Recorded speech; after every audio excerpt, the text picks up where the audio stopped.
ஓம் ஸ்ரீ மாத்ரே நமக. ஓம் ஸ்ரீ குருபியோ நமக. ஓம் ஸ்ரீ கணேஷாய நமக. ஓம் ஸ்ரீ சுப்பிரமணிய சுவாமினே நமக. ஓம் நம சிவாய சிவாய நமக. ஸ்ரீ அருணகிரிநாத சுவாமிகள் அருளிய 25 வகுப்புகளில் 3வது வகுப்பு வேல் வகுப்பாகும். 4 அடி பாட்டு, 16 வரிகள் கன்னிகளை உடையது.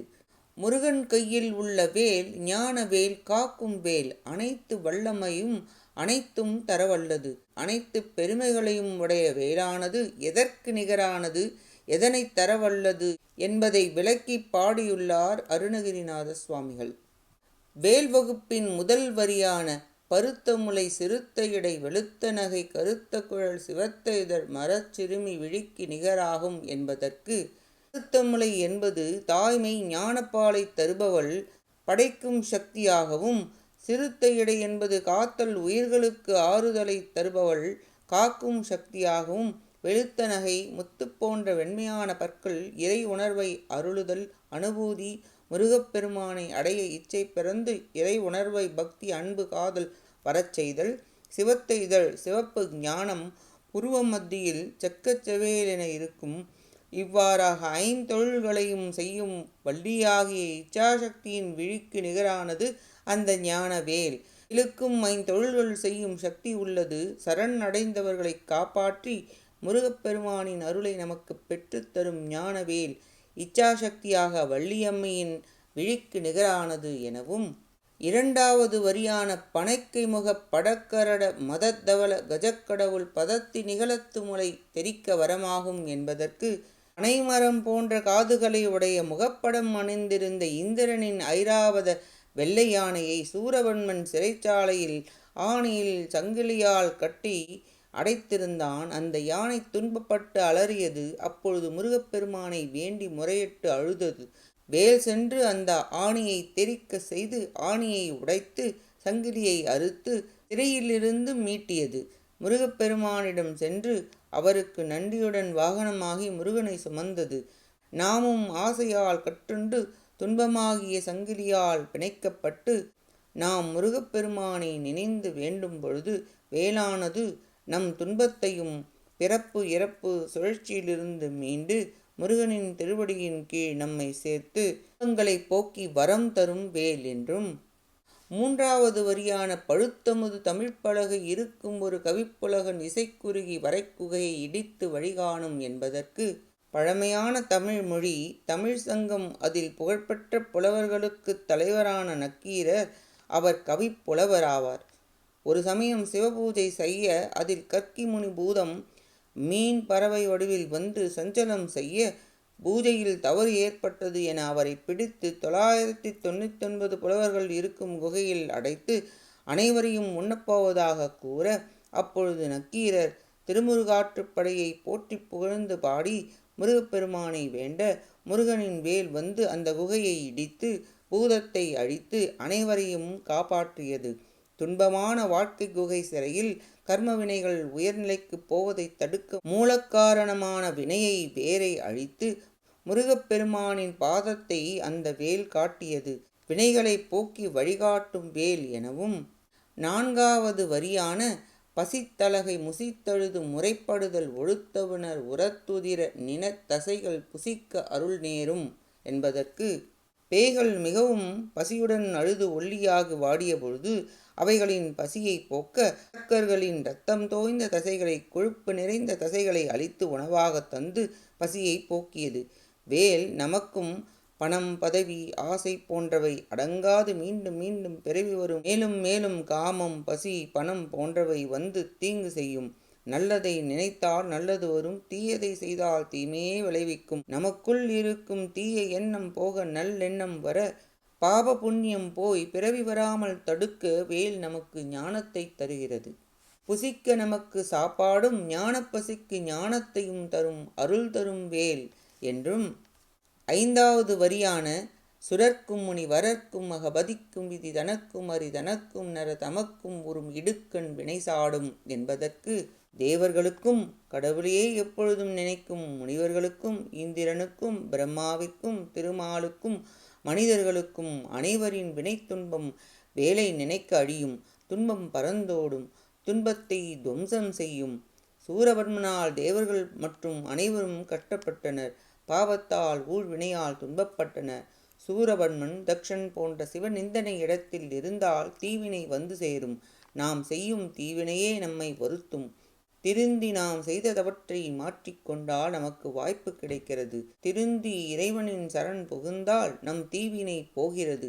தீமைகளை நீக்கி நல்லதை பெருக்கவே முருக அவதாரம் நடைபெற்றது. வினை துன்பம் போக்க முருகா என்ற நாமங்களால் தியானிக்க வினை இல்லாது போகிறது, துன்பம் போகிறது. கஷ்டங்களை போக்கும் இடுக்கண் வினை சாடும் ஞான வேளானது கஷ்டங்களை போக்குகின்ற வேளாகும். 6வது வரியான சுடற்பருதி ஒளிப்ப நில ஒழுக்குமதி ஒளிப்ப அலை அடக்கு தழல் ஒளிப்ப ஒளிப்பிரபை வீசும் என்பதற்கு சூரிய ஒளி, சந்திர ஒளி, நெருப்பு ஒளி, இம்மூன்று ஒளிகள் வேலின் ஒளிக்கு முன் மறைந்து போகும்.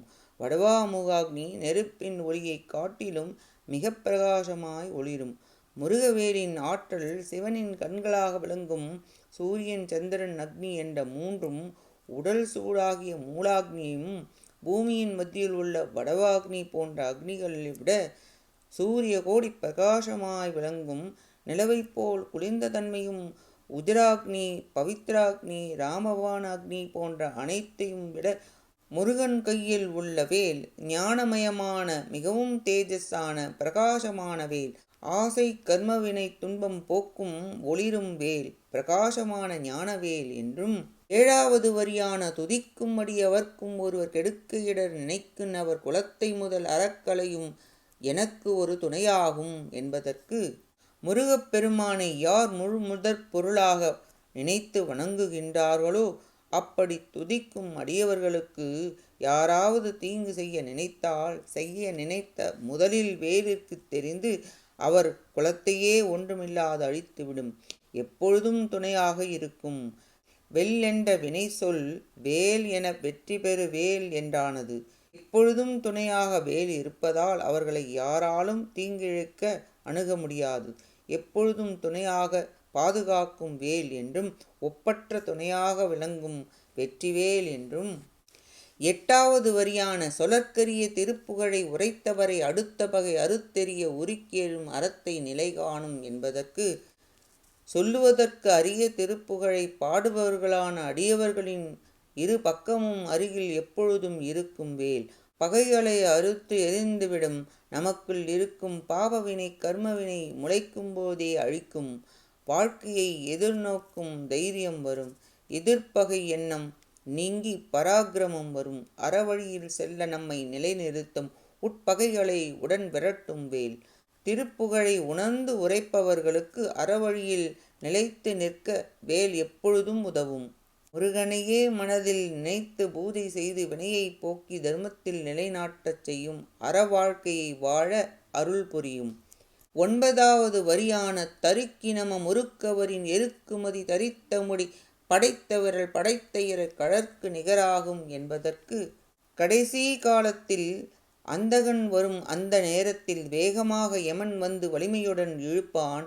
எருக்க மாலையும் பிறைச்சந்திரனையும் அணிந்த சிவபெருமானின் திருவடியில் இருந்த மார்கண்டேயரை காப்பாற்ற யமனை தன் திருவடியால் தள்ளிவிட்டார். அப்படிப்பட்ட சிவபெருமானின் திருவடிக்கு நிகரானது வேல். காக்கும் சக்தி, மரண பயம் வராது.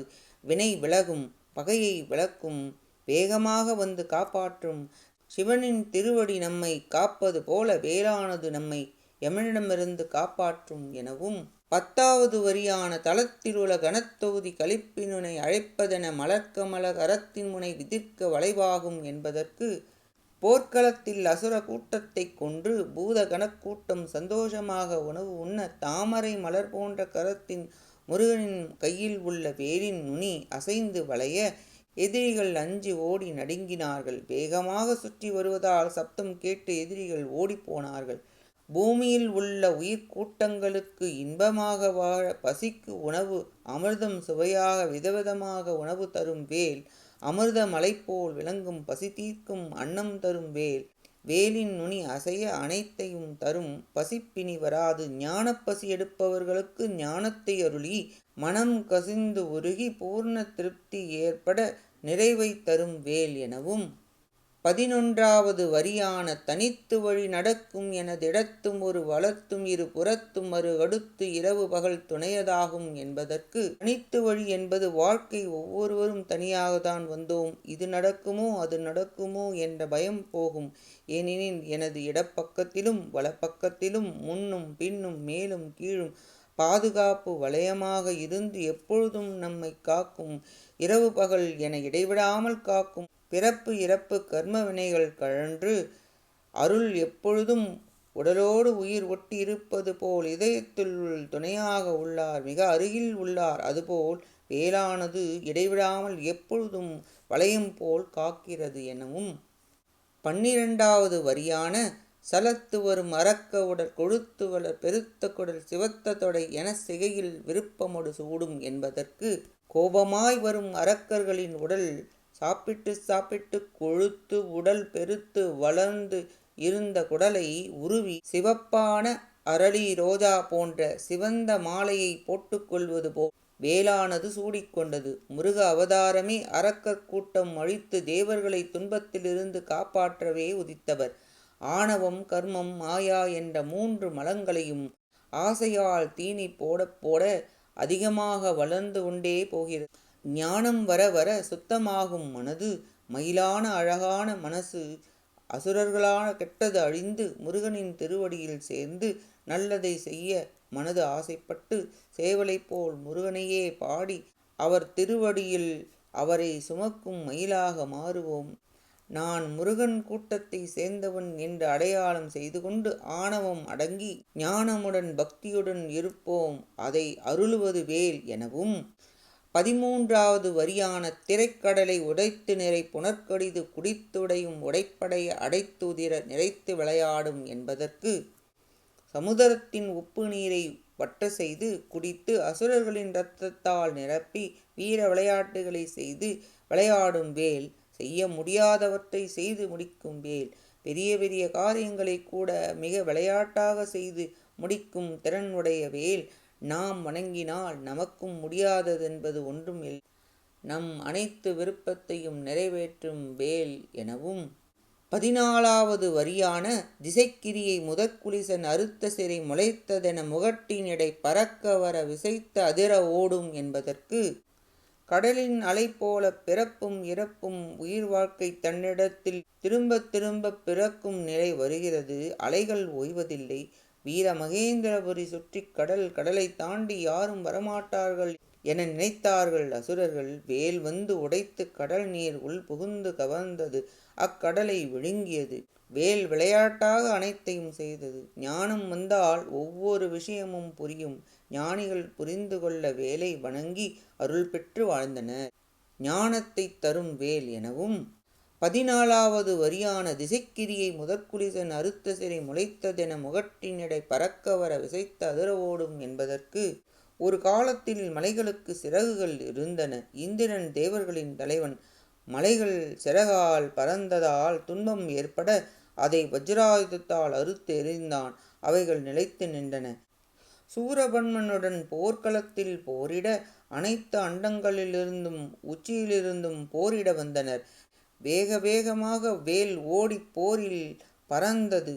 வேல் வேகமாக ஓடி பறந்ததை பார்த்து மலைகளுக்கு இறக்கை திரும்ப முளைத்தனவோ என்று தோன்றியதாம். அவ்வளவு வேகமாக வேல் பறந்தது. பிரபஞ்சம் முழுவதும் முருகனின் கண் பார்வையில் நடைபெறுகிறது.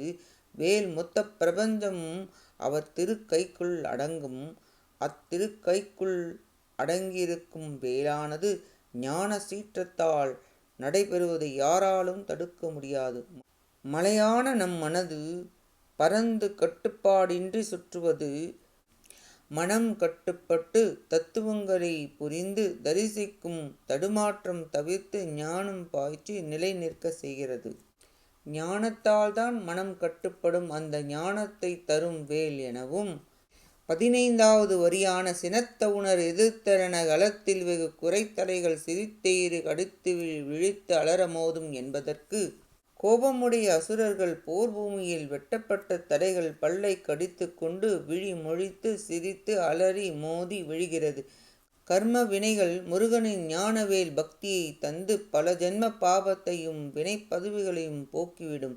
நம்பிக்கையோடு பக்தி செய்த ரணகலமாகிய நம் மனது 1000 தலைகள் என்ற எண்ணத்தால் ரணகலம் போர் பூமி. நம் வாழ்க்கையின் கர்ம வினைகளை மாற்றுவது அழிப்பது மிக மிக கடினம். முருகப்பெருமானின் திரு அருளால் கெட்டவை போய் ஒரு துளி ஞானம் பாய்ந்து அவைகள் விழுந்து அழிந்துவிடும். ஞானம் பெற்று கர்ம வினைகள் போக்கும் வேல் என்றும், கடைசி வரியான 16வது வரி திருத்தணியில் உதித்தருளும் ஒருத்தன்மலை வெறுத்தன் என துலத்தில் உரை கருத்தன்மையில் நடத்து குகன் வேலே என்பதற்கு, திருத்தணியில் உதித்து அருளும் ஒப்பற்றவர் மலைக்கிழவன், காலத்தை கடந்தவர், தொன்மையானவர், மலைகளுக்கு உரிமையானவர், எனது உள்ளத்தில் உறையும் கர்த்தா கடவுள், அனைத்தையும் படைத்தவர், மயில் வாகனர், ஹிருதய குகையில் உறைந்திருப்பவர், அவர் கையில் உள்ள வேலானது எப்பொழுதும் எங்கும் உதித்து அருளும் ஒரே பரம்பொருள், யாமிருக்க பயம் ஏன் என்ற எண்ணம்தான். முருகப்பெருமான் தான் உள்ளத்தில் உள்ள எண்ணமாக உள்ளார். தனியாக உட்கார்ந்து கவனித்தால் உன் எண்ணமே நீயாக உள்ளாய் என்பது புரியும். நல்ல மனம் உள்ள உள்ளத்தில் உரைகிறார் முருகப்பெருமான்.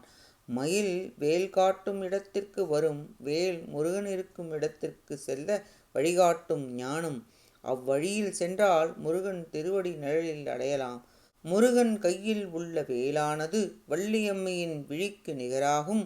வரங்களை தரும், தடைகளை இடித்து வழிகாட்டும், புசிக்க உணவும் ஞானப்பசிக்கு ஞானத்தையும் தரும், கஷ்டங்களை போக்கும், வினைகளை போக்கும், வெளிச்சமாயிருந்து இருட்டு அகல வழி காண்பித்து துணையாய் நிற்கும், எப்பொழுதும் துணையாக நிற்கும். சிவபெருமானின் திருவடியைப் போல் யம பயத்தை அழிக்கும், அசைத்த அனைத்தையும் நிறைவேற்றும், இரவு பகல் துணையாக நிற்கும், விருப்பமோடு பக்தர்களை காக்கும், துணையாக விளையாடும், எனக்கு பின்னாடி பயப்படாது வா, நான் அரவணைத்து அழைத்து செல்கிறேன் என கூறி வழிகாட்டி இறைவனிடம் சேர்க்கும், முக்தியை தரும் ஞானவேல் என்றும், இவ்வாறாக வேல் வகுப்பில் உள்ள 16 கன்னிகைகளையும் தினமும் பொருள் உணர்ந்து பாராயணம் செய்ய எல்லாவித பயங்களும் போகும், எதிர்மறை எண்ணங்கள் போய் நேரெண்ணம் வளரும், அனைத்து நலன்களையும் பெற்று பயம் இன்றி கர்மவினை நீங்கி ஆனந்த பெருவாழ்வு வாழ எல்லாம் வல்ல முருகப்பெருமானின் திருவடிகளை பிரார்த்தித்து வணங்குவோமாக. கேட்ட அனைத்து நல்லுள்ளங்களுக்கும் நன்றியும் வணக்கமும் கூறி விடைபெறுகிறேன். வான்முகில் வழாது பெய்க மலிவலம் சுரக்க, மன்னன் கோன்முறை அரசு செய்க, குறைவிலாது உயிர்கள் வாழ்க, நான் மறை அறங்கள் ஓங்க, நற்றவும் வேள்வி மல்க, மேன்மை கொள் செய்வ நீதி விளங்குக உலகம் எல்லாம். வெற்றிவேல் முருகனுக்கு அரோஹரா. காஞ்சி குமரகோட்ட முருகனுக்கு அரோஹரா. நன்றி, வணக்கம். வேலும் மயிலும் துணை. ஓம் சரவணபவ முருகாச்சரணம். திருச்சிற்றம்பலம்.